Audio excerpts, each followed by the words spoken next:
আসসালামু আলাইকুম সবাইকে। আমি ফাতিন ইশরাক মিম। আশা করি আপনারা প্রত্যেকেই ভীষণ ভালো আছেন। আমাদের পার্লস নার্সিং কোচিংয়ের ফেসবুক লাইভ ক্লাসে সবাইকে স্বাগত জানাচ্ছি। দীর্ঘদিন পর আপনাদের সাথে আবারও দেখা হয়ে গেল আমাদের পার্লস নার্সিং কোচিংয়ের ফেসবুক লাইভ ক্লাসে। আমরা আজকে বাংলা লাইভ ক্লাস করব ইনশাল্লাহ, এবং বাংলা বিগত সালের প্রশ্ন সমাধান করব। তো আশা করি আপনারা প্রত্যেকেই ভালো আছেন এবং আপনারা অনেকেই অপেক্ষায় ছিলেন যে আমাদের কখন বাংলা ক্লাসটা হবে, কখন বিগত সালের প্রশ্নগুলো সমাধান করব, কখন আমিও অপেক্ষায় ছিলাম যে কখন আপনাদের সাথে আমার দেখা হতে যাচ্ছে। সো সবাইকে স্বাগত জানাচ্ছি আমাদের আজকের বাংলা ক্লাসে। সবাইকে শুভ সন্ধ্যা। আমি দেখতে পাচ্ছি ইতোমধ্যে অনেকেই আমাদের ক্লাসে যুক্ত হয়ে গেছেন। সবাইকে অনেক অনেক ধন্যবাদ, স্বাগত জানাচ্ছি। আসসালামু আলাইকুম আমাদের আজকের বাংলা ক্লাসে। শুভ সন্ধ্যা সবাইকে। ওকে, সো আমাকে যারা যারা আপনারা যুক্ত হচ্ছেন একটু কমেন্ট করে জানিয়ে দিবেন যে আপুর কথা ঠিকমতো শোনা যাচ্ছে কিনা, সাউন্ডটা ঠিকমতো শোনা যাচ্ছে কিনা, এবং পিছনের বোর্ড আপনারা ঠিকমতো দেখতে পাচ্ছেন কিনা। যদি সাউন্ড ঠিক থাকে তাহলে আপুকে একটু কমেন্ট করে জানিয়ে দিবেন। ওকে, ওয়ালাইকুম আসসালাম নাইমা, জিসা, পূর্ণিমা। আচ্ছা, আমি নামগুলো নিচ্ছি না, অনেকেই আমাকে সালাম দিচ্ছে। দেখা যাবে যে নাম শুরু করলে আধা ঘন্টা লেগে যাবে। তো যারা যারা সালাম দিচ্ছেন সবাইকে একই সাথে ওয়ালাইকুম আসসালাম। আশা করি আপনারা ভীষণ ভালো আছেন এবং আমিও আলহামদুলিল্লাহ অনেক অনেক অনেক বেশি ভালো আছি। ওকে, সব ঠিক আছে, অল ক্লিয়ার। অসংখ্য ধন্যবাদ। আমি দেখতে পাচ্ছি যে অনেকেই কমেন্ট করে জানাচ্ছেন all clear, all clear, all clear. Okay, Arpita, আমি আলহামদুলিল্লাহ অনেক ভালো আছি। আমি আপনাদেরকেও আশা করি যে আপনারা অনেক ভালো আছেন। দীর্ঘদিন পরে হচ্ছে আমাদের ক্লাসটা শুরু হয়েছে। আমরা দীর্ঘদিন পরে হচ্ছে আমরা আজকে আপনাদের সাথে আবারও আমার একটা বাংলা ক্লাস। সো আমি অনেক বেশি হচ্ছে অপেক্ষায় ছিলাম আপনাদের সাথে কবে দেখা হবে। তো এই তো আজকে দেখা হয়ে গেল। সো আমরা দেখতে পাচ্ছি অনেকেই হচ্ছে বন্ধুদেরকে মেনশন দিচ্ছেন। একটু বন্ধুদেরকে দ্রুত দ্রুত মেনশন দিয়ে ফেলেন, কারণ ক্লাস যদি শুরু হয়ে যায় বন্ধুরা মাঝখান দিয়ে এসে বলবে আমার লাভও নাই লসও নাই, তাই না? সো বন্ধুদেরকে একটু মেনশন দিয়ে দেন এবং ক্লাসটা একটু নিজ টাইমলাইনে শেয়ার করে ফেলেন, যেন আপনি এই ক্লাসটা পরবর্তীতে হারিয়ে না ফেলেন। ঠিক আছে, একটু ক্লাসটা শেয়ার করে দেন। আজকে আমরা ক্লাসে কি করব একটু বলি। আজকে আমরা ক্লাসে মেইনলি বিগত সালের যে প্রশ্নগুলো, অনেকেই বলে যে আপু প্রশ্ন সমাধান কি করব, পড়ান পড়ান পড়ান, বাট আমি কি পড়ব সেটাই যদি আমি না জানি তাহলে কিন্তু ছন্ন ছাড়া লাগবে, তাই না? সো ফার্স্টে আপনাকে যেটা করতে হবে যে আমার কেমন প্রশ্ন আসবে, কোন প্যাটার্নের প্রশ্ন আসবে, এবং আমি যে সন্ধি পড়তেছি সারাদিন, সন্ধি সন্ধি সন্ধি সন্ধি, সমাস পড়তেছি, সমাস সমাস সমাস সমাস, বাট এই সমাস থেকে কি প্রশ্ন আসে, সন্ধি থেকে কি প্রশ্ন আসে, এবং আমাকে কি পড়তে হবে, সেই ব্যাপারগুলো আজকে আমরা আলোচনা করব এবং এখান থেকে কেমন প্রশ্ন আসে সেগুলো আমরা সলভ করব ইনশাল্লাহ। এবং একই সাথে প্রত্যেকটা টপিক ধরে ধরে আপনাদের যেখানে সমস্যা আছে সেটাও ক্লিয়ার করার চেষ্টা করব ইনশাল্লাহ। ঠিক আছে, সো আজকে কিন্তু একই সাথে আমরা প্রশ্ন সমাধান এবং হচ্ছে গুরুত্বপূর্ণ টপিক এবং হচ্ছে আপনাদের যত সব সমস্যা আছে সেই সমস্যা সমাধানের ক্লাস চলবে।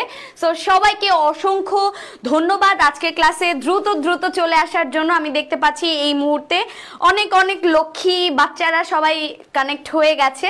তোমাদের সবাইকে স্বাগত জানাচ্ছি আমাদের আজকের ক্লাসে, এবং সবাই একটু বন্ধুদেরকে মেনশন দাও, যারা যারা এখনো যুক্ত হয় নাই সেই পাপি বন্ধুদেরকে মেনশন দাও। ঠিক আছে, ওয়ালাইকুম আসসালাম যারা যারা এখনো যুক্ত হচ্ছ, তোমাদের সবাইকে যারা যারা এখন সালাম দিচ্ছ ওয়ালাইকুম আসসালাম। সবাই একটু দ্রুত দ্রুত যুক্ত হয়ে যাও। আমরা আর এক মিনিটের মধ্যে ক্লাসটা শুরু করে দিব। ঠিক আছে, 1 মিনিট বেশি হয়ে যায়, তাই না? যারা এখনো যুক্ত হয় না 1 মিনিট বেশি হয়ে যায় তাদের জন্য 30 সেকেন্ড যাও, 30 সেকেন্ড, 30 সেকেন্ডের মধ্যে আমরা ক্লাস শুরু করে দিব। আর অপেক্ষা করব না, 30 সেকেন্ডের মধ্যে সবাই ক্লাসে যুক্ত হয়ে যাও। ঠিক আছে, সবাই ক্লাসে একটু দ্রুত যুক্ত হয়ে যাও। 30 সেকেন্ড, তোমাদের জন্য 30 সেকেন্ড বাকি আছে।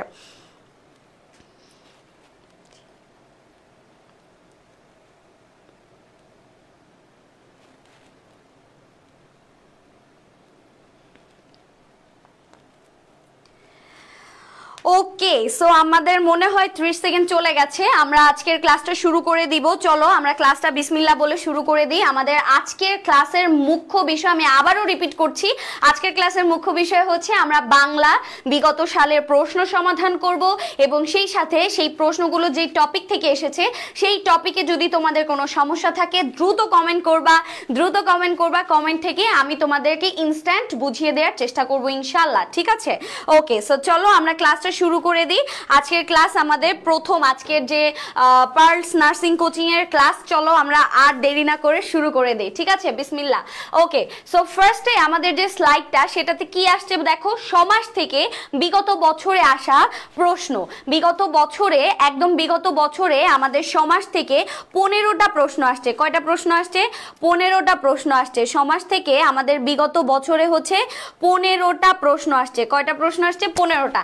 ওকে, তাহলে এখন আমরা দেখি যে সমাজ থেকে কেমন টাইপের প্রশ্ন আসে।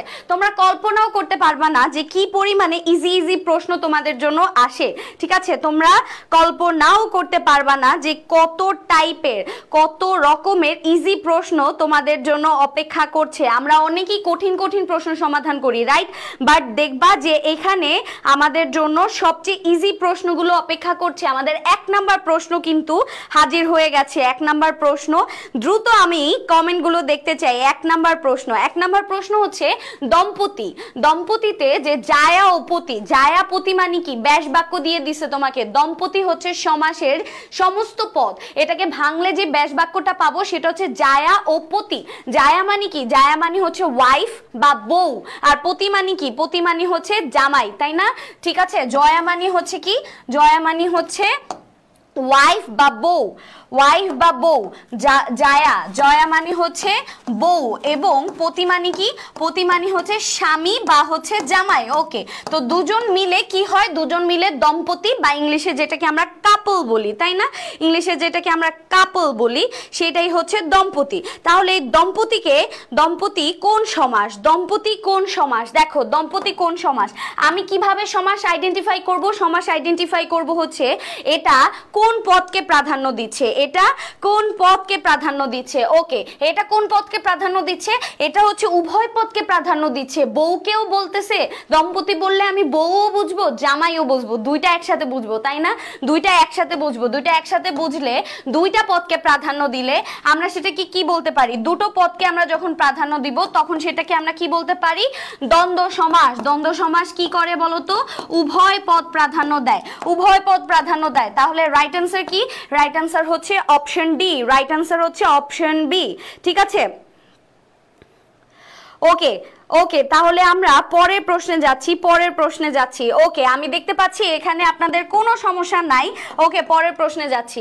পরের প্রশ্ন হচ্ছে 2 নাম্বার, জজ সাহেব কোন সমাজ? দেখেন, আপনারা অনেকেই বলতে পারেন আপু এত সহজ প্রশ্ন, একটু কঠিন প্রশ্ন দেন না। বাট চিন্তা করেন, আপনাদের এই টাইপের প্রশ্ন আসে, এটা নার্সিং এ ভর্তি পরীক্ষায় আসা বিগত সালের প্রশ্ন।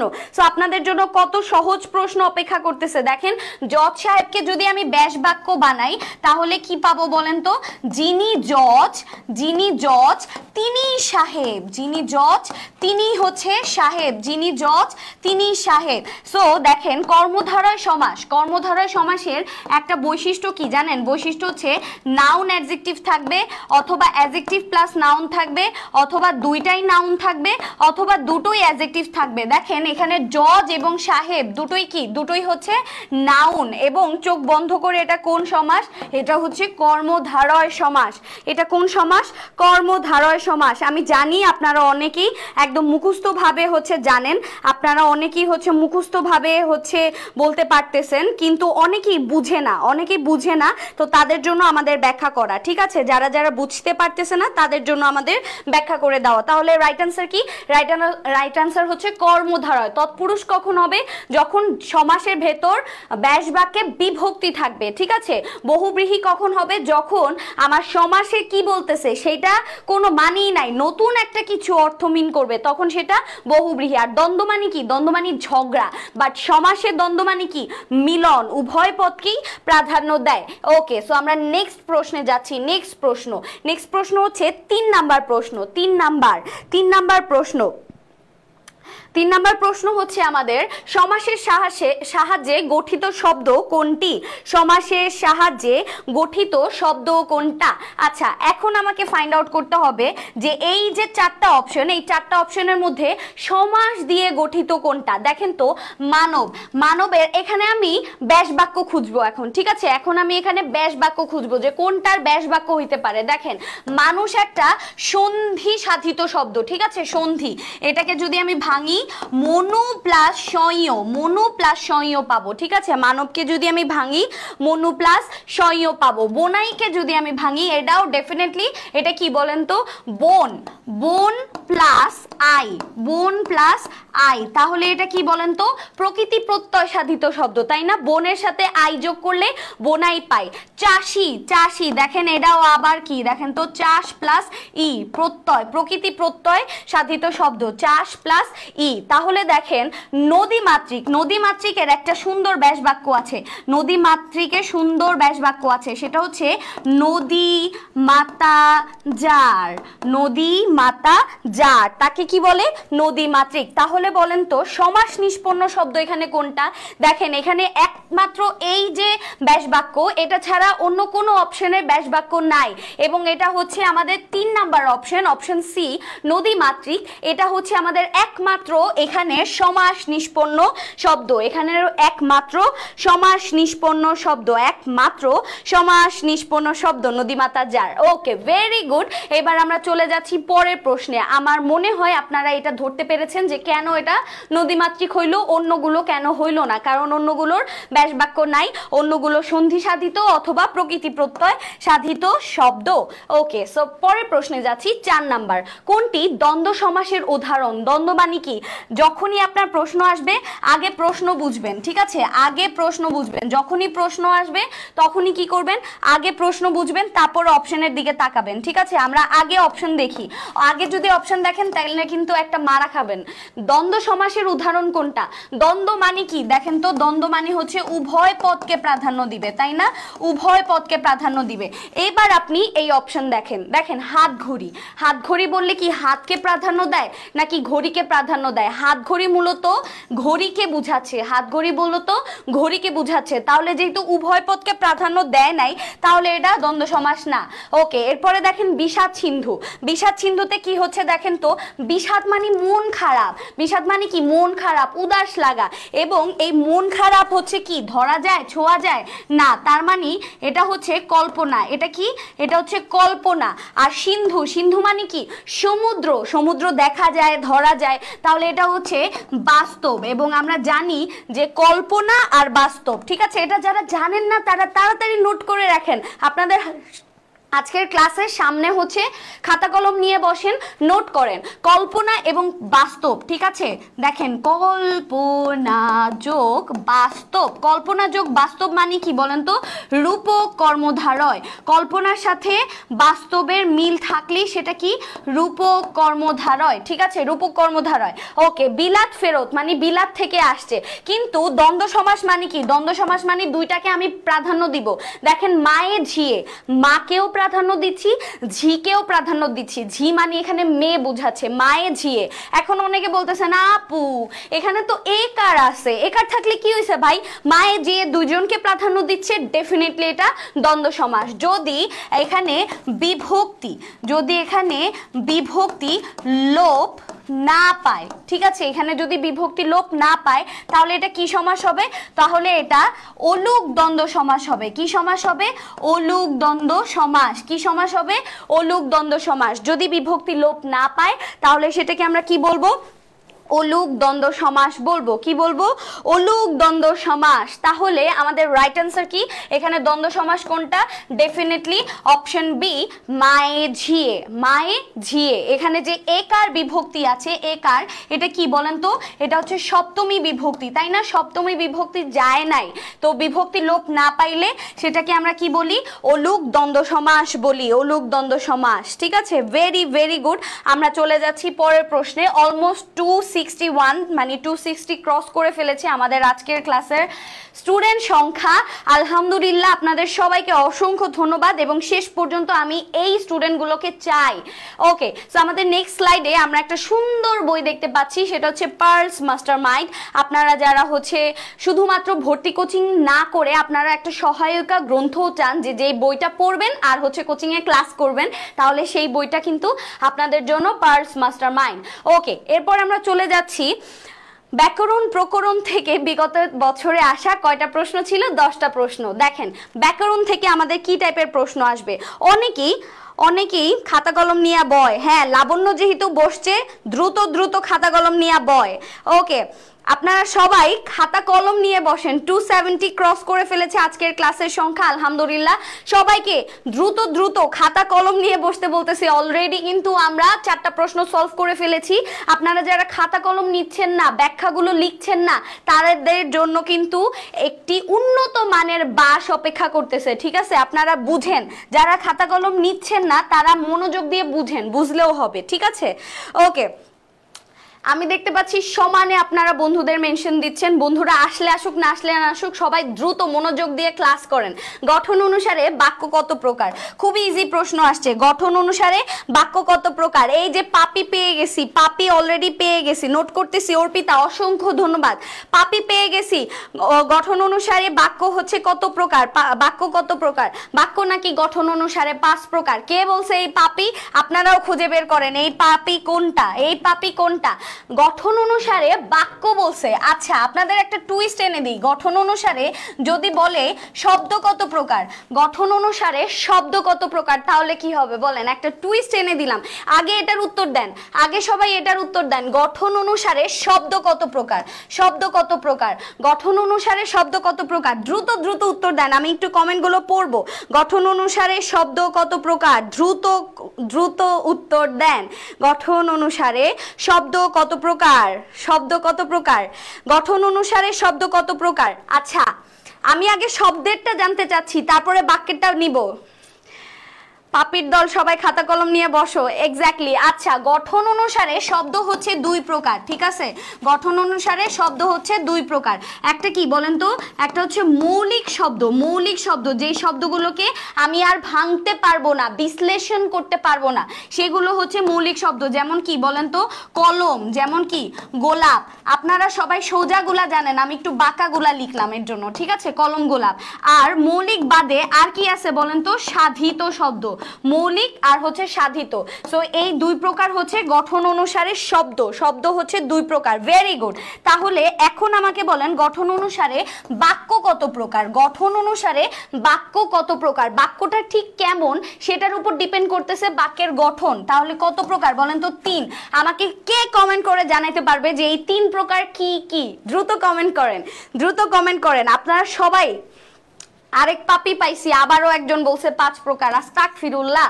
গঠন অনুসারে শব্দ 2 প্রকার, উৎসগত অনুসারে হচ্ছে শব্দ 5 প্রকার। মানে শব্দটা কোত্থেকে আসছে, কোথা থেকে আসছে সেটার উপর ডিপেন্ড করতেছে শব্দ কত প্রকার? 5 প্রকার। তৎসম, অর্ধ তৎসম, তদ্ভব, দেশি, বিদেশি, এই 5 প্রকার হচ্ছে উৎসগত। ঠিক আছে, আচ্ছা। ওকে, বাক্য 3 প্রকার না, বাক্য 3 প্রকার না, গঠন অনুসারে বাক্য 3 প্রকার। ঠিক আছে, গঠন অনুসারে বাক্য 3 প্রকার। সরল, জটিল, যৌগিক। Cynthia, very good.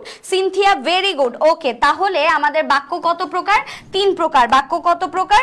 3 প্রকার। সরল, কি বাক্য রয়েছে গঠন অনুসারে? নাম্বার 1 সরল বাক্য, নাম্বার 1 সরল বাক্য, নাম্বার 2 জটিল বাক্য, নাম্বার 2 জটিল বাক্য, এবং নাম্বার 3 কি? যৌগিক বাক্য। নাম্বার 3 কি? যৌগিক বাক্য। ঠিক আছে, 3টা। ওকে, ফারহাদ ওয়ালাইকুম আসসালাম। সবাই একটু দ্রুত মনোযোগ দিয়ে ক্লাস করেন, দ্রুত মনোযোগ দিয়ে ক্লাস করেন। আমরা পরের প্রশ্নে যাচ্ছি। খুব সুন্দর একটা প্রশ্ন আসছে। রক্ষকই ভক্ষক। রক্ষকই ভক্ষক। রক্ষক মানে কি? যিনি আমাদের রক্ষা করে। আর ভক্ষক মানে কি? যিনি আমাদের খেয়ে ফেলে। আমাদের খেয়ে ফেলে না, মূলত যে খায় তাকেই বলা হয় ভক্ষক, তাই না? আচ্ছা, আমাদের একটা ফেমাস ডায়লগ ছিল, আমাদের আলোচ্য পাঠ্যের বাংলা প্রথম পত্রের সিলেবাসের অন্তর্ভুক্ত একটা ডায়লগ ছিল যে যে শাসক যখন শোষক হয়, তাই না? শাসক যখন শোষক হয় তখন কি হয় বলেন তো? তখনই হচ্ছে পতনটা শুরু হয়, তাই না? এরকম টাইপের একটা বাক্য ছিল। তো এরকমই টাইপের আরেকটা বাক্য হচ্ছে রক্ষকী ভক্ষক, মানে যিনি আমাদের রক্ষা করবে তিনি যদি আমাদের শোষণ করে, তাহলে কি হবে? তাহলেই হচ্ছে আমাদের যে আলটিমেট পতনটা সেটা শুরু হয়ে যাবে, তাই না? সেটা শুরু হয়ে যাবে। পার্লসের টিচার সবাই সেরা, পড়ালেখা ছাড়া কোনো গল্প হয় না পার্লসে। আচ্ছা, পড়ালেখার মাধ্যমেই তো অনেক গল্প করা যায়। দেখেন পড়ালেখায় কত মজাদার, এত মজাদার পড়ালেখা হইলে আর গল্প দরকার হয় না, তাই না? আর বাংলা ক্লাস মানে কি? বাংলা ক্লাস মানেই হচ্ছে মজার ক্লাস, তাই না? বাংলা ক্লাস মানেই হচ্ছে মজার ক্লাস। এখানে খুব সুন্দরভাবে পড়ানো হয়। দেখেন রক্ষকী ভক্ষক, এটা কোন জাতীয় বাক্য? যৌগিক, জটিল, মিশ্র, সরল। রাইট অ্যান্সার কি হবে? ওকে, আমি দেখতে পাচ্ছি সবাই কমেন্ট করেছেন, আমি একটু নামগুলা নেই। দেখি শেষ কথা, কাহানা দাস, তানিয়া, ফাবিহা। আচ্ছা, ফাবিহা একমাত্র বলছে এটা জটিল বাক্য। ওকে, এরপরে বাকিরা কি বলছে? জ্যোতি, রেজওয়ানা, সাদিয়া, মেঘলা আকাশ, ওকে, শহীদা, মাহমুদা, তানিয়া। ওকে, সো আমরা দেখতে পাচ্ছি পূর্ণিমা, মেহজাবিন, অনেকেই অন্তরা, অনেকেই হচ্ছে উত্তর দিচ্ছে কি এটা কি? এটা হচ্ছে সরল বাক্য এবং রাইট অ্যান্সার হচ্ছে এটা সরল বাক্য। কেন বলেন তো? এই বাক্যে একটি মাত্র কর্তা, কয়টা কর্তা? একটি কর্তা, ঠিক আছে? একটি কর্তা এবং একটি সমাপিকা ক্রিয়া, ঠিক আছে? সমাপিকা ক্রিয়া মানে কি? যেই ক্রিয়া দিয়ে, যেই ভার্বটা দিয়ে বাক্যটা শেষ হবে, সেটা হচ্ছে সমাপিকা ক্রিয়া। তাহলে এটা রাইট অ্যান্সার হচ্ছে এটা সরল বাক্য। অপশন ডি হচ্ছে আমাদের রাইট অ্যান্সার। অপশন ডি কি আমাদের রাইট অ্যান্সার, ঠিক আছে?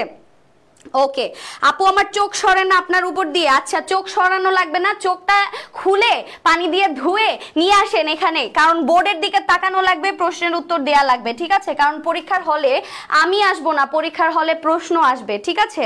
ওকে, সো রাইট অ্যান্সার কি হবে? রাইট অ্যান্সার সরল বাক্য। এরপর আমরা চলে যাচ্ছি এর পরের স্লাইডে। ভাষা ও লিপি থেকে বিগত বছরে কয়টা প্রশ্ন আসছে? 12টা প্রশ্ন আসছে। ভাষা ও লিপি, এইটা আমরা অনেকেই পড়ি নাই, সিলেবাসের বাইরের প্রশ্ন, সিলেবাসের বাইরে থেকে অনেক সময় প্রশ্ন আসে, ঠিক আছে? অনেক সময় আপুর ক্লাস আর নাজমুল ভাইয়ের ক্লাস অনেক ভাল লাগে, আলহামদুলিল্লাহ। ওকে, সো দেখেন আমাদের যে ভাষা ও লিপি, এই ভাষা লিপি থেকে কয়টা প্রশ্ন আসছে? 12টা প্রশ্ন। ভাষা লিপি, এই ভাষা লিপি এখান থেকে কেমন প্রশ্ন আসে দেখি একটু। ভাষা, বাংলা ভাষা কোত্থেকে আসছে এবং বাংলা লিপি কোত্থেকে আসছে, চলেন এটা একটু দেখি। বাংলা ভাষার মূল কোনটা? আচ্ছা, আপনারা যদি 300+ স্টুডেন্ট, আলহামদুলিল্লাহ, মাশাল্লাহ। এটা একমাত্র মিমাপুর ক্লাসই সম্ভব, তাই না? বাংলা ক্লাসই সম্ভব এবং মিমাপুর ক্লাসই সম্ভব। আপনাদের সবাইকে অনেক ধন্যবাদ, মজা লাগতেছে, মনে হচ্ছে যে সেলিব্রেট করা উচিত। আচ্ছা, আপনাদেরকে আমি একটু জানতে চাচ্ছি যে ভাষা লিপি এই কনসেপ্টটা কি আপনাদের কাছে ক্লিয়ার কিনা? যদি ক্লিয়ার না হয় তাহলে আমি 2 মিনিটে আপনাদেরকে ভাষা এবং লিপিটা ক্লিয়ার করে দিতে চাই, ঠিক আছে? 2 মিনিটে ভাষা এবং লিপিটা ক্লিয়ার করে দিতে চাই। আমরা একটু এটার বেসিকটা পড়ে ফেলতে চাই, বাংলা ভাষা কোত্থেকে আসছে এবং বাংলা লিপি কোত্থেকে আসছে, বেসিকটা পড়ে ফেলতে চাই 2 মিনিটে। আপনারা একটু কমেন্ট করে আপুকে জানান, যে আপনারা এটা জানতে চান কিনা, পারেন কিনা। সবার আগে কমেন্ট করি আপু পড়েন না। আচ্ছা, আমি সবার কমেন্টই দেখতেছি, বাট পড়ার সময় হচ্ছে না, ঠিক আছে? আপনারা কি এটা জানতে চান কি জানতে চান না? ক্লিয়ার না। ওকে, তাহলে চলেন আমরা 2 মিনিটে বাংলা ভাষা কোত্থেকে আসছে সেটা একটু পড়ে ফেলি। 2 মিনিটে বাংলা ভাষা কোত্থেকে আসছে সেটা একটু পড়ে ফেলি। চলেন, বাংলা ভাষা কোত্থেকে আসছে সবার আগে আপনারা খাতা কলম নিয়ে লেখেন ইন্দো ইউরোপীয়। এটা আপনাদের অবশ্যই জানা লাগবে, ইন্দো ইউরোপীয়। ক্লিয়ার করেন আপু একটু, তাইলে ভালো হয়। ওকে, আপনি চাইলে পারেন আরো ক্লিয়ার করলে। আচ্ছা, আমি চাচ্ছি আপনাদেরকে পড়াতে এবং আমি এটা ক্লিয়ার করছি। ইন্দো ইউরোপীয় বাংলা ভাষা কোত্থেকে আসছে? চোখটা বন্ধ করবেন, একদম ফরওয়ার্ড করে বলে দিবেন ইন্দো ইউরোপীয়। বাংলা ভাষা কোত্থেকে আসছে? ইন্দো ইউরোপীয়। এবার ইন্দো ইউরোপীয় দুটো ভাগে ভাগ হয়ে গেছে। একটা হচ্ছে কেন্তম, একটা কি বলেন তো? কেন্তম। আরেকটা কি বলেন তো? শতম। একটা হচ্ছে কেন্তম আর একটা হচ্ছে শতম। একটা কি? কেন্তম আর একটা কি? শতম, ঠিক আছে? কেন্তম এবং শতম। বলেন তো কোথা থেকে আমাদের বাংলা ভাষা আসছে? কেন্তম নাকি শতম? কেন্তম থেকে আসছে নাকি শতম থেকে আসছে?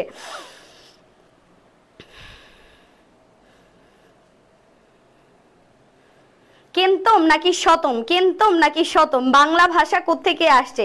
কেন্তম থেকে আসছে নাকি শতম থেকে আসছে? বাংলা ভাষা কোত্থেকে আসছে? কেন্তম থেকে আসছে নাকি শতম থেকে আসছে? ওকে,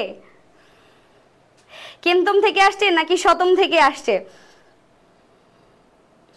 জানতে চাই। ওকে, হ্যাঁ আমি পড়াচ্ছি। দেখেন কেন্তম থেকে আসছে নাকি শতম থেকে আসছে, এটা আমাকে একটু কমেন্ট করে জানান। ইন্দো ইউরোপীয়, হ্যাঁ ভেরি গুড, ইন্দো ইউরোপীয় থেকে আমাদের বাংলা ভাষাটা এসেছে। কিন্তু বাংলা ভাষা দুটি ভাগে ভাগ হয়ে যায়। বাংলা ভাষা কয়টা ভাগে ভাগ হয়ে যায়?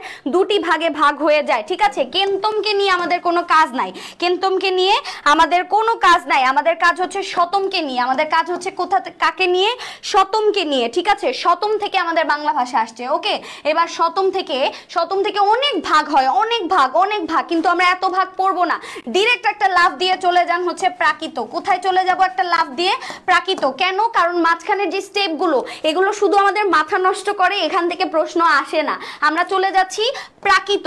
কোথায় চলে যাচ্ছি? প্রাকৃত। শতম থেকে চলে যাচ্ছি প্রাকৃত। এই দেখেন, প্রাকৃত থেকে দুটো ভাগ হয়ে যায়। প্রাকৃত থেকে কয়টা ভাগ হয়? দুইটা। প্রাকৃতর পরের গুলো আমি এখানে লিখতেছি। দেখেন, এটা হচ্ছে প্রাকৃত।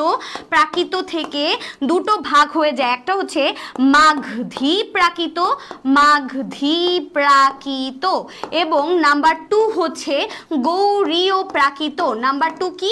গৌড়ীয় প্রাকৃত, মাগধী প্রাকৃত এবং গৌড়ীয় প্রাকৃত, ঠিক আছে। মাগধী প্রাকৃত এবং গৌড়ীয় প্রাকৃত। ওকে, আলহামদুলিল্লাহ 350 ক্রস করে ফেলছে আজকের ক্লাস। ওকে, আশা করি আরো বেশি বাড়বে, ঠিক আছে। গৌড়ীয় এবং মাগধী, গৌড়ীয় এবং মাগধী। ওকে ওকে ওকে ওকে সো দেখেন, শতম থেকে আমাদের এই বাংলা আসছে। শতম থেকে আমরা এক লাফ দিয়ে কোথায় চলে গিয়েছি? প্রাকৃততে চলে গিয়েছে। শতম থেকে কোথায় চলে গিয়েছি? প্রাকৃততে চলে গিয়েছি। এবং এই প্রাকৃত দুটো ভাগে ভাগ হয়ে যায়, মাগধী এবং গৌড়ীয় প্রাকৃত। এখন এখান থেকে কেমন প্রশ্ন আসবে? প্রশ্ন আসবে ডক্টর মোহাম্মদ শহীদুল্লাহ। কি নাম? আরেকবার বলতেছি, ডক্টর মোহাম্মদ শহীদুল্লাহ। ডক্টর মোহাম্মদ শহীদুল্লাহ ইনি একমাত্র বলছেন হচ্ছে বাংলা ভাষা গৌড়ীয় প্রাকৃত থেকে আসছে। আর ডক্টর সুনীতি কুমার চট্টোপাধ্যায় সহ বাকি যারা আছে পণ্ডিত, তারা সবাই বলছে বাংলা ভাষা মাগধী প্রাকৃত থেকে আসছে।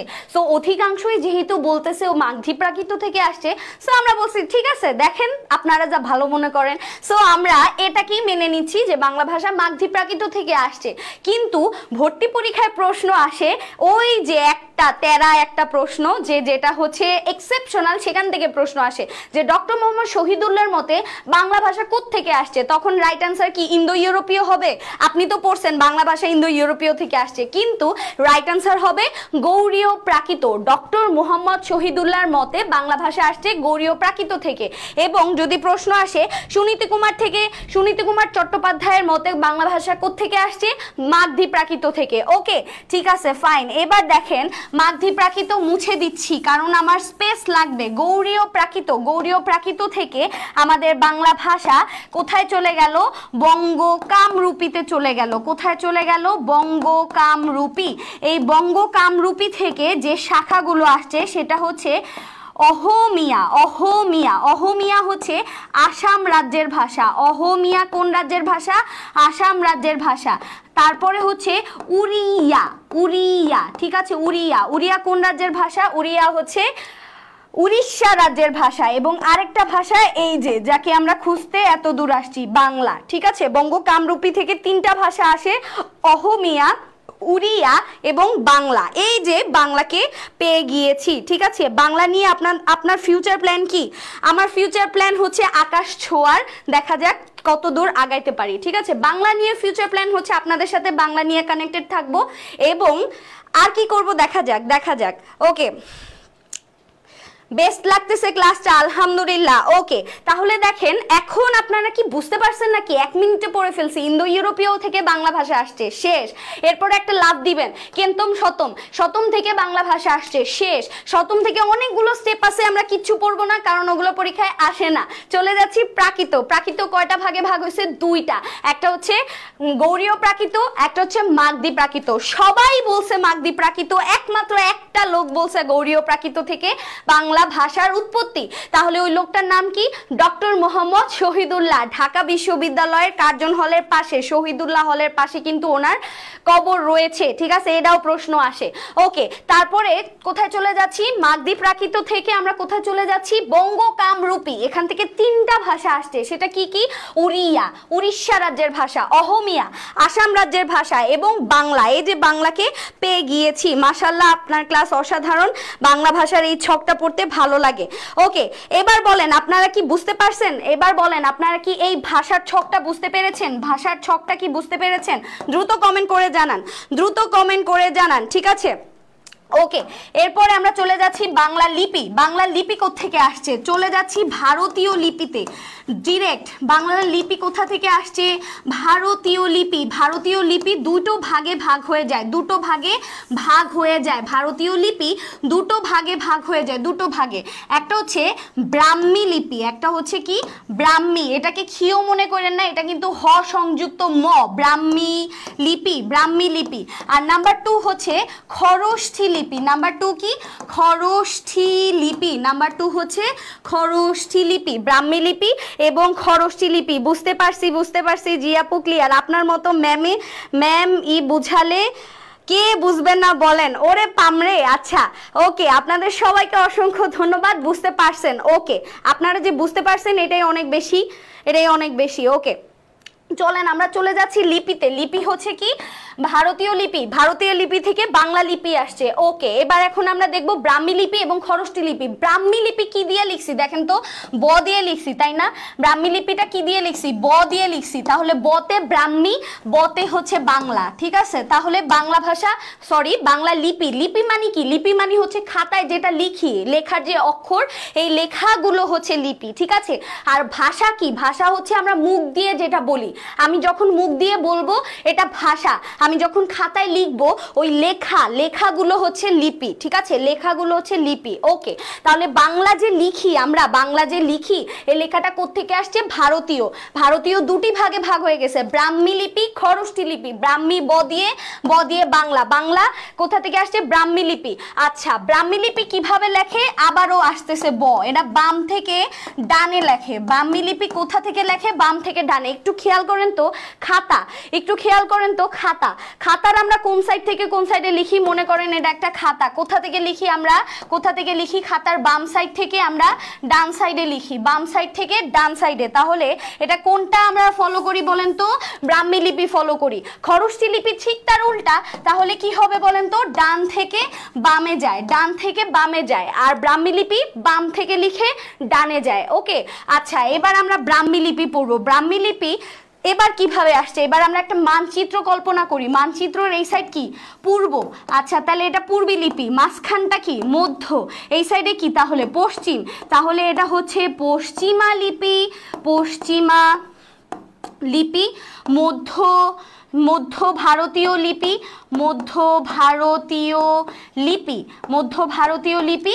এরপর হচ্ছে পূর্বী লিপি। 3টা ভাগে ভাগ হয়েছে, ঠিক আছে? 3টা ভাগে ভাগ হয়েছে। ওকে, 3টা ভাগে ভাগ হয়েছে। সব ক্লাসই যদি ম্যাম করতো তাহলে অনেক ভালো হতো। আচ্ছা, দেখেন 3টা ভাগে ভাগ হয়েছে। ওকে, এবার একটু মনে করেন, এবার একটু মানচিত্র মনে করলাম, তাই না? পূর্ব, মধ্য, পশ্চিম। এবার একটু মনে করেন বাংলাদেশ স্বাধীন হওয়ার আগে কি নাম ছিল? পূর্ব পাকিস্তান। তার মানে এই যে পূর্বী, পূর্বী দেখে মনে করবেন বাংলার আগের নাম কি ছিল? পূর্বী। তাহলে বাংলার আগের নাম পূর্বী। এই পূর্বী লিপি থেকেই আসছে হচ্ছে বাংলা লিপি। এই পূর্বী লিপি থেকে আসছে হচ্ছে বাংলা লিপি। অনেক কিছু দেখবেন মধ্য ভারতীয়, পশ্চিমা, এদের দিকে তাকাবেনই না, কারণ বাংলার আগের নাম কি ছিল? পূর্ব পাকিস্তান। সো এটা কি? পূর্বী লিপি। পূর্বী লিপি থেকে কি আসছে? বাংলা লিপি। ওকে, ফাইন। তাহলে আমরা এই যে ভদ্রলোককে পেয়ে গেছি। ভারতীয় লিপি থেকে কিভাবে বাংলা লিপি আসছে। ওকে, ডান থেকে বামে খরষ্ঠী, এক্স্যাক্টলি। ওকে ক্লাস, তাহলে এখন একটু বলেন যে আপনারা লিপি বুঝতে পেরেছেন কি না? লিপি বুঝতে পেরেছেন কি না? লিপি বুঝতে পেরেছেন কি না? অনেক সুন্দর ক্লাস হচ্ছে, মাশাআল্লাহ। ওকে, লিপি বুঝতে পেরেছেন কি না সেটা একটু আমাকে কমেন্ট করে জানান যে লিপি, ভারতীয় লিপি থেকে যে বাংলা লিপি আসছে সেটা কি বুঝতে পেরেছেন কি না? ক্লাস কেমন লাগছে? মধু মধু, তাই না? ওকে ওকে, সো দেখেন আমরা কোথায় গিয়েছি? বাংলা লিপি পেয়ে গিয়েছি। বাংলায় পুরো বুলেট ছড়ে আল্লাহ। ওকে ক্লিয়ার আপু, ওকে ওকে ওকে, তার মানে ক্লিয়ার হয়ে গিয়েছে। তার মানে বাংলা ভাষা কোত্থেকে আসছে, বাংলা লিপি কোত্থেকে আসছে, এখন আমাদের ফুল ক্লিয়ার। ক্লিয়ার ক্লিয়ার নাকি ক্লিয়ার না কমেন্ট করে জানান যে আলহামদুলিল্লাহ ক্লিয়ার হয়েছে নাকি ক্লিয়ার হয় নাই, কোনো সমস্যা আছে নাকি ক্লিয়ার করে জানান আমাকে, দ্রুত জানান দ্রুত, 5 সেকেন্ড, 5 সেকেন্ডের মধ্যে জানাবেন, 5 সেকেন্ড। এমন ক্লাস 4-5 ঘন্টা করলেও ঘুম লাগবে না চোখে। ওকে আলহামদুলিল্লাহ, জি আপু বুঝতে পারছি, জি আপু বুঝতে পারছি, ওকে আলহামদুলিল্লাহ। এবার আমরা চলে যাচ্ছি প্রশ্ন সমাধানে, চলেন দৌড় দিয়ে প্রশ্ন সমাধানে চলে যাই। বাংলা ভাষার মূল কোনটি, বাংলা ভাষার মূল কোনটা, বাংলা ভাষা কোত্থেকে আসছে? দেখেন এত কিছু পড়াইছি, এবার দেখেন তো অপশনে কোনোটা মিল পান নাকি। একটু আগে আমি পড়াই আসছি, এখন যদি না পারেন একটা লাঠি নিয়ে আসবো, মাইট দেওয়া শুরু করব, একদম এক চাপা পিটানো শুরু করব। দেখেন আমি যতটুকু পড়াইছি, দেখেন এখান থেকে আসছে নাকি কানাডি ভাষা, বৈদিক ভাষা, হিন্দি ভাষা, প্রাকৃত ভাষা। বাংলা ভাষা কোত্থেকে আসছে দেখেন তো, কোত্থেকে আসছে একটু তাকান, আমি একটু কমেন্টগুলো দেখি, একটু কমেন্টগুলো দেখি তো। ওকে প্রাকৃত ভাষা কোত্থেকে আসছে, প্রাকৃত ভাষা, বাংলা ভাষার কোত্থেকে আসছে মূল, মূল হচ্ছে অপশন ডি প্রাকৃত ভাষা, অপশন ডি প্রাকৃত ভাষা, অপশন ডি প্রাকৃত ভাষা। ওকে ওকে প্রাকৃত ভাষা, দেখেন এটা কমন চলে আসছে। পরের প্রশ্নে যাচ্ছি, সাধু ভাষার অপর নাম কি? দেখেন সাধু ভাষায়, সাধু ভাষা কি বলেন তো, তাহা তাহা, ঠিক আছে, তুমি কি করিতেছো, এগুলা, ঠিক আছে। এত সুন্দর সুন্দর ভাষায় আমরা কথা বলি না, আমরা এই সুন্দর ভাষায় আগে চিঠি লিখতাম, মনে রাখবেন এগুলা চিঠিতে লিখা যাইতো, এটা হচ্ছে আমরা বই খাতায় পড়তাম। তাহলে সাধু ভাষায় মানুষ কি করতো, মানুষ মূলত সাধু ভাষায় লিখতো, সাধু ভাষায় লিখতো। সো সাধু ভাষার আরেকটা নাম কি, সাধু ভাষার আরেকটা নাম হচ্ছে লেখ্যরীতি। সাধু ভাষার অপর নাম কি, সাধু ভাষার অপর নাম হচ্ছে লেখ্যরীতি, এটাতে আমরা লিখতাম। ওকে পরের প্রশ্নে যাচ্ছি, আঞ্চলিক ভাষার আরেক নাম কি? আচ্ছা আমি খুবই দুঃখিত, এখানে যে উত্তরগুলা অপশনগুলা এটা একটাও হবে না। আঞ্চলিক ভাষার অপর নাম কি, এটা খুবই ইম্পর্টেন্ট একটা প্রশ্ন, খুবই ইম্পর্টেন্ট। যারা খাতা কলম নিয়ে বসছেন এই প্রশ্নটা লিখেন, সবাই লিখেন। আঞ্চলিক ভাষার, আঞ্চলিক ভাষার অপর নাম কি? ওয়ালাইকুম আসসালাম তাসলিমা, আপনি অনেক দেরি করে ফেলেছেন, দ্রুত এখন মনোযোগ দিয়ে ক্লাস করেন, ঠিক আছে। ওকে ওকে ঠিক আছে, তাহলে দেখেন বা আঞ্চলিক ভাষার আরেকটা নাম কি, আঞ্চলিক ভাষার আরেক নাম হচ্ছে উপভাষা। এটার অনেক সময় ইংরেজি আসে, উপভাষার ইংলিশ হচ্ছে dialect, dialect, DIALECT, DIALECT, dialect, উপভাষা। আঞ্চলিক ভাষার আরেক নাম হচ্ছে উপভাষা বা ডায়ালেক্ট, উপভাষা বা ডায়ালেক্ট, ঠিক আছে। ওকে উপভাষা বা ডায়ালেক্ট, ভেরি গুড। ওকে পরের প্রশ্নে যাচ্ছি আমরা। পরের প্রশ্নে যাওয়ার আগে শেষ মুহূর্তে সেরা প্রস্তুতির জন্য পার্লস নার্সিং এর স্পেশাল যে বইগুলো সেগুলো কিন্তু আপনারা অর্ডার করতে পারেন আপনাদের কাছে যদি না থাকে, ঠিক আছে। আচ্ছা ধ্বনি ও বর্ণ প্রকরণ, আমি যতগুলো বাংলা ক্লাস নেই আমার সবচেয়ে প্রিয় হচ্ছে টপিক হচ্ছে ধ্বনি ও বর্ণ প্রকরণ। আমার খুবই মজা লাগে আপনাদেরকে ধ্বনি বর্ণ শিখাতে। চলেন এখান থেকে কি প্রশ্ন আসছে দেখি। ভাষার ক্ষুদ্রতম একক, চিন্তা করেন এই প্রশ্ন নাকি পরীক্ষায় আসে, এই প্রশ্ন কি পরীক্ষায় আসার যোগ্য? দেখেন ভাষা কি, ভাষা মনে করবেন একটা দেয়াল, একটা দেয়াল, অনেক বড় একটা দেয়াল, এই দেয়ালের ছোট ছোট ছোট ছোট অনেকগুলো ইট আছে। এই যে সিঙ্গেল সিঙ্গেল ইট, এগুলো হচ্ছে কি বলেন তো, এগুলো হচ্ছে লিখে দিচ্ছি ইট। এই ইটগুলোকে বলে হচ্ছে ধ্বনি। মানে কি বলেন তো, তার মানে হচ্ছে একের পর এক ধ্বনি দিয়ে আমি একটা দেয়াল বানাবো, যেই দেয়ালের নাম হচ্ছে ভাষা। তার মানে কি বলেন তো, এই যে ইট, ইট না থাকলে ভাষা হইতো, ইট না থাকলে দেয়ালটা হইতো না। তার মানে ক্ষুদ্রতম একক, সবচেয়ে ছোট যে এককটা সেটার নাম কি, সেটার নাম ডেফিনেটলি কি, সেটার নাম ডেফিনেটলি ধ্বনি, ডেফিনেটলি ধ্বনি। 100 বার এটার নাম হচ্ছে ধ্বনি, ডেফিনেটলি এটার নাম কি হবে, ধ্বনি, ঠিক আছে। সেটার নাম ডেফিনেটলি কি হবে, ধ্বনি হবে। ওকে পরের প্রশ্নে যাচ্ছি। পরের প্রশ্ন হচ্ছে বর্ণমালায় ব্যঞ্জন বর্ণ কয়টা? বর্ণমালায় ব্যঞ্জন বর্ণ কয়টা? বাংলা বর্ণমালায় ব্যঞ্জন বর্ণ কয়টা? বাংলা বর্ণমালায় ব্যঞ্জন বর্ণ কয়টা? আচ্ছা দেখেন বাংলা বর্ণমালা কয়টা বলেন তো, বাংলা বর্ণমালা কয়টা? বাংলা বর্ণমালা হচ্ছে একটা। কটা? যারা 50টা কমেন্ট করবেন তাদেরকে একটা মাইল লাগাবো। বাংলা বর্ণমালা হচ্ছে একটা বর্ণমালার মধ্যে কয়টা বর্ণ আছে? 50টা বর্ণ আছে। 50টা বর্ণের মধ্যে হচ্ছে 39টা কি বলেন তো? ব্যঞ্জন বর্ণ। কি বর্ণ? ব্যঞ্জন বর্ণ। ব্যঞ্জন মানে কি আকার আছে? জীবনেও নাই। ওকে, ব্যঞ্জন বর্ণ। এবং 11টা হচ্ছে কি? স্বরবর্ণ। 11টা কি? স্বরবর্ণ। ব্যঞ্জন বর্ণ কয়টা? প্রশ্ন আসছে। তাহলে কি হবে? 39টা। কয়টা?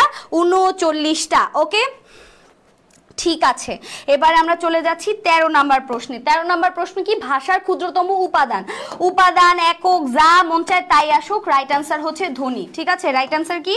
ধ্বনি। ওকে, পরের প্রশ্নে যাচ্ছি। ধাতু প্রকরণ থেকে বিগত বছরে আসা প্রশ্ন। ধাতু এবং প্রকরণ, ধাতুর সাথে কি যুক্ত হয়ে ক্রিয়া গঠিত হয়? দেখেন, ধাতুর আরেকটা নাম কি বলেন তো? ধাতুর আরেকটা নাম হচ্ছে ক্রিয়ামূল। ক্রিয়ামূল। ক্রিয়ামূলের সাথে ক্রিয়া বিভক্তি যুক্ত হয়ে একটা নতুন শব্দ হয়। ঠিক আছে, নতুন শব্দ হয়। ক্রিয়ামূলের সাথে বিভক্তি যুক্ত হয়ে নতুন যে শব্দটা হয় সেটা অ্যাকচুয়ালি ক্রিয়া, যেটাকে আমরা ভার্ব বলি। ঠিক আছে, তাহলে ক্রিয়ামূল হচ্ছে ধাতু, ধাতুর আরেক নাম হচ্ছে ক্রিয়ামূল। এটার সাথে কি যুক্ত হয়? বিভক্তি যুক্ত হয়। তাহলে রাইট আনসার কি হবে? রাইট আনসার হবে অপশন বি, বিভক্তি। অপশন বি, বিভক্তি। অনেকে বলতেছে প্রত্যয়। প্রত্যয় না, ক্রিয়ামূলের সাথে ক্রিয়ামূলের সাথে বিভক্তি। ওকে, এরপরে আমরা চলে যাচ্ছি পরের প্রশ্নে। পরের প্রশ্নে ধাতু বা ক্রিয়ার সাথে যে প্রত্যয় যুক্ত হয় সেটাকে আমরা কি বলি? ধাতু আর ক্রিয়ার সাথে যে প্রত্যয় যুক্ত হবে সেটাকে আমরা কি বলবো? আচ্ছা, ধাতু এবং প্রত্যয়ের সাথে যে প্রত্যয় যুক্ত হবে সেটাকে আমরা কি বলবো? কি বলবো? ধাতু প্রত্যয়, শব্দ প্রত্যয়, তদ্ধিত প্রত্যয় এবং কৃত প্রত্যয়। রাইট আনসার কি হবে? এটাকে আমরা কি বলবো? এটাকে আমরা বলবো কৃত প্রত্যয়। ঠিক আছে, ক্রিয়ামূলের সাথে কৃত প্রত্যয়। ওকে, পরের প্রশ্নে যাচ্ছি। ক্রিয়ার মূলকে কি বলে? একটু আগেই আপনাদেরকে বলছি যে ধাতুর আরেকটা নাম কি? ক্রিয়ামূল। ধাতুর আরেকটা নাম কি? ক্রিয়ামূল। সো রাইট আনসার হচ্ছে অপশন সি। অপশন সি, ধাতুর আরেকটা নাম কি? ধাতুর আরেকটা নাম হচ্ছে ক্রিয়ামূল। পরের প্রশ্নে যাচ্ছি। সন্ধি থেকে বিগত সালে আসা প্রশ্ন। দিগন্ত। দেখেন, এটার একটা রুলস আছে, এখানের একটা রুলস আছে। দিগন্ত এটার একটা সুন্দর রুলস আছে। রুলসটা কি বলেন তো? রুলসটা হচ্ছে যদি কখনো ক বর্গীয় বর্ণ আসে তাহলে সেটা 3 নাম্বার বর্ণটা বসবে। ঠিক আছে, ক বর্গীয় যত বর্ণ আসবে তার 3 নাম্বার বর্ণ বসবে। তাহলে দেখেন 3 নাম্বার বর্ণ বসছে মাঝখানে। তাহলে এটা প্রথমে কি ছিল? দিক প্লাস অন্ত। দিক প্লাস অন্ত। এরপর ক ছিল, ক কোথায় পাল্টায় কি হয়েছে? 3 নাম্বার বর্ণ। তাহলে কি আসছে? এটা দিগন্ত। তাহলে আগে কি ছিল? দিক প্লাস অন্ত। দিক প্লাস অন্ত। দিক প্লাস অন্ত। 17 নাম্বার প্রশ্নের রাইট আনসার কি? দিক প্লাস অন্ত। আপনারা যারা এ বি সি কমেন্ট করতেছেন তারা একটু পাশে নাম্বারটা কমেন্ট করবেন, নাইলে আমি বুঝতে পারবো না যে আপনারা কত নাম্বার প্রশ্নের নাম্বার কমেন্ট করতেছেন। ঠিক আছে, 18 নাম্বার প্রশ্ন। জনৈক শব্দটির সন্ধি বিচ্ছেদ। জনৈক শব্দটির সন্ধি বিচ্ছেদ। জন প্লাস এক। জন প্লাস এক, এটা কি? এটা হচ্ছে জনৈক। জন প্লাস এক। ওকে, পরের প্রশ্নে যাচ্ছি। বিদ্যালয়। খুবই ইজি প্রশ্ন, এর চেয়ে ইজি প্রশ্ন হইতেই পারে না। বিদ্যালয়, এটা সন্ধি বিচ্ছেদ চাইছে, তাই না? আপনারাই বলেন। 19 নাম্বার একটু ভালো লাগে। ওকে, সন্ধি ভালো লাগে, মাশাআল্লাহ। বিদ্যালয়, এটাকে ভাঙলে আমরা কি পাবো? বিদ্যা প্লাস আলয়। কি ভাবো?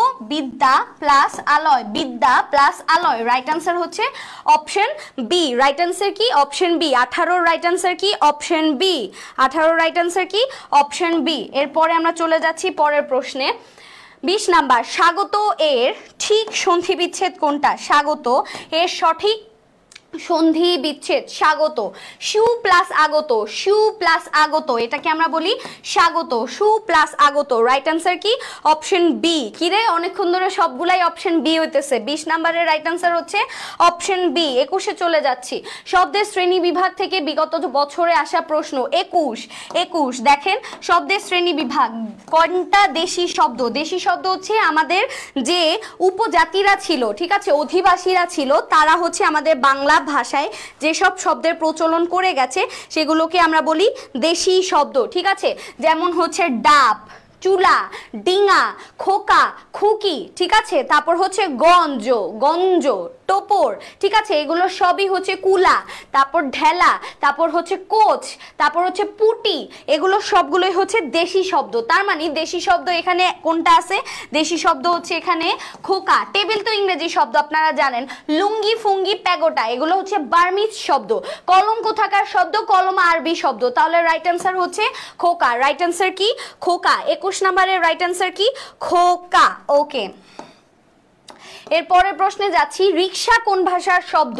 রিক্সা, হারিকিরি, রিক্সা, হারিকিরি এগুলো কোন ধরনের শব্দ? রিক্সা, হারিকিরি এটা কোন ধরনের শব্দ? জাপানিজ শব্দ। রিক্সা কোন দেশের শব্দ? এটা হচ্ছে জাপানিজ শব্দ। রিক্সা কোন দেশের শব্দ? জাপানিজ শব্দ, ঠিক আছে? মনে থাকে যেন। ওকে, পরের প্রশ্নে যাচ্ছি। নিচের কোনটি জোর কলম শব্দ? নিচের কোনটা জোর কলম? জোর কলম মানে হচ্ছে জোর করে মিক্স করে দিছে। যেমন ধরেন বাংলা, বাংলা প্লাস ইংলিশ, ঠিক আছে? বাংলা প্লাস ইংলিশ, এটাকে জোর করে যদি আমি মিশাই তাহলে মাঝখানের কিছু শব্দ বের হয়ে যাবে, একসাথে হয়ে যাবে বাংলিশ। কি হয়ে যাবে? বাংলিশ। Bangla plus English. এরকম জোর কলম শব্দ কোনটা বলেন তো? জোর কলম শব্দ কি? জোর কলম শব্দের মধ্যে এখানে আছে হচ্ছে হাঁস প্লাস সজারু, হাঁস প্লাস সজারু। এটা একসাথে কি হয়ে গেছে জানেন? হাঁস প্লাস সজারু এটা একসাথে মিলে হয়ে গেছে হচ্ছে হাঁস, হাঁস এবং সজারুর শটাকে বাদ দিয়ে হাঁস জারু, হাঁস জারু, ঠিক আছে? হাঁস জারু এটা হচ্ছে জোর কলম শব্দ। তাহলে রাইট অ্যান্সার কি হবে? রাইট অ্যান্সার হচ্ছে অপশন বি, হাঁস জারু। হাঁস জারু, অপশন বি, হাঁস জারু। ফুলকুসুম না, ফুলকুসুমের মধ্যে তো এখানে কোনো কিছু বাদ যায় নাই। জোর কলমে হচ্ছে বাদ যাবে, মাঝখানের কিছু ওয়ার্ড বাদ যাবে, ঠিক আছে? মাঝখানে কিছু ওয়ার্ড বাদ যাবে, সেটাকে আমরা জোর কলম শব্দ বলি। ওকে, আচ্ছা, এরপরে আমরা 24 নাম্বার প্রশ্নে যাচ্ছি। নিচের কোনটি আরবি শব্দ নয়? নিচের কোনটি আরবি শব্দ নয়? নিচের কোনটি আরবি শব্দ নয়? আচ্ছা, তাহলে দেখেন নিচের কোনটি আরবি শব্দ নয়? খোদা, ইমান, আদালত, দোয়াত। আচ্ছা, ইমান অবশ্যই আরবি শব্দ, আপনারা জানেন। আদালত, দোয়াত এগুলো আরবি শব্দ। কিন্তু খোদা এটা হচ্ছে, এটা কোন দেশি শব্দ বলেন তো? এটা হচ্ছে ফার্সি শব্দ। এটা কি শব্দ? এটা হচ্ছে ফার্সি শব্দ। ফার্সি শব্দের মধ্যে আরেকটা কি আছে বলেন তো? নামাজ, নামাজ। কারণ আরবি শব্দ হচ্ছে সালাত, সালাতের ফার্সি শব্দ হচ্ছে নামাজ। তারপর হচ্ছে বেহেস্ত, কি বলেন তো? বেহেস্ত, বেহেস্ত, ঠিক আছে? এটা হচ্ছে ফার্সি শব্দ। কারণ বেহেস্তের আরবি শব্দ কি? জান্নাত। এটার ফার্সি শব্দ কি? বেহেস্ত, ঠিক আছে? ওকে, এরপরের প্রশ্নে যাচ্ছি। এরপরের প্রশ্ন কি? পরের প্রশ্ন হচ্ছে নিম্নের কোনটি যোগ রূঢ় শব্দ? নিম্নের কোনটি যোগ রূঢ় শব্দ? যোগ রূঢ় শব্দ কি বলেন তো? যোগ রূঢ় শব্দ যেটা হচ্ছে সমাস নিষ্পন্ন শব্দ। যোগ রূঢ় শব্দ হচ্ছে যেটা সমাস নিষ্পন্ন শব্দ, সমাস নিষ্পন্ন। আর রূঢ় শব্দ কি? যেটা হচ্ছে উপসর্গ আর প্রত্যয়, প্রকৃতি প্রত্যয় যোগে যুক্ত, সেটা হচ্ছে রূঢ় শব্দ। আর যোগ রূঢ় কি? যেটা হচ্ছে সমাস নিষ্পন্ন শব্দ, ঠিক আছে? ওকে, তাহলে দেখেন আমাদের 25-এর রাইট অ্যান্সার কি হবে? 25-এর রাইট অ্যান্সার হস্তি। হস্তি হচ্ছে হস্ত যোগ ই। তারপর গায়ক, গই যোগ নখ। প্রবীণ, প্রো প্লাস বিন, তাহলে এগুলো সবগুলোই কিন্তু রূঢ়ি শব্দ। অন্যদিকে জলধি মানে হচ্ছে জল ধারণ করে যে, জল ধারণ করে যে সে হচ্ছে জলধি। তাহলে রাইট অ্যান্সার কি হবে? রাইট অ্যান্সার হচ্ছে অপশন বি, জলধি। জলধি কি শব্দ? এটা হচ্ছে যোগ রূঢ় শব্দ। জলধি কি শব্দ? যোগ রূঢ় শব্দ। তাহলে রাইট অ্যান্সার কি? রাইট অ্যান্সার হচ্ছে জলধি। জলধি হচ্ছে যোগ রূঢ় শব্দ। ওকে, ফাইন। তাহলে আমাদের 25টা প্রশ্ন কিন্তু আজকে শেষ। আজকে আলহামদুলিল্লাহ 25টা প্রশ্ন শেষ। আমি অনেক অনেক বেশি খুশি যে আমাদের শেষ পর্যন্ত 320 প্লাস আমাদের স্টুডেন্ট আমাদের ক্লাস করেছে, আলহামদুলিল্লাহ। আজকের ক্লাসটা আপনাদের কেমন লেগেছে এটা কমেন্ট করে জানাবেন অবশ্যই অবশ্যই। এবং আজকের ক্লাসের প্রত্যেকটা প্রশ্ন আপনারা বুঝতে পেরেছেন কিনা, আপনাদের কাছে ক্লিয়ার হয়েছে কিনা, ক্লাসটা ভালো লেগেছে কিনা সেটাও কমেন্ট করে জানাতে পারেন। আমরা 25টা প্রশ্নের মাধ্যমে বিগত সালের প্রশ্ন সমাধান করলাম এবং দেখা হবে ইনশাআল্লাহ আবারও কোনো একটা বাংলা ক্লাসে খুব দ্রুত। আপনাদের সবাইকে অসংখ্য ধন্যবাদ আজকের ক্লাসে আপুর সাথে থাকবার জন্য। সাথে ছিলাম আমি ফাতিন ইশরাক মিম, পড়াশোনা করছি জাহাঙ্গীরনগর বিশ্ববিদ্যালয়ের বাংলা বিভাগে। সো আপনাদের সবাইকে অসংখ্য ধন্যবাদ আজকের ক্লাসে আপুর সাথে থাকার জন্য। আজকের ক্লাস এতটুকুই, দেখা হবে পরবর্তী ক্লাসে। আলহামদুলিল্লাহ আজকের ক্লাসটা এইটুকুই শেষ হলো। আল্লাহ হাফেজ সবাইকে।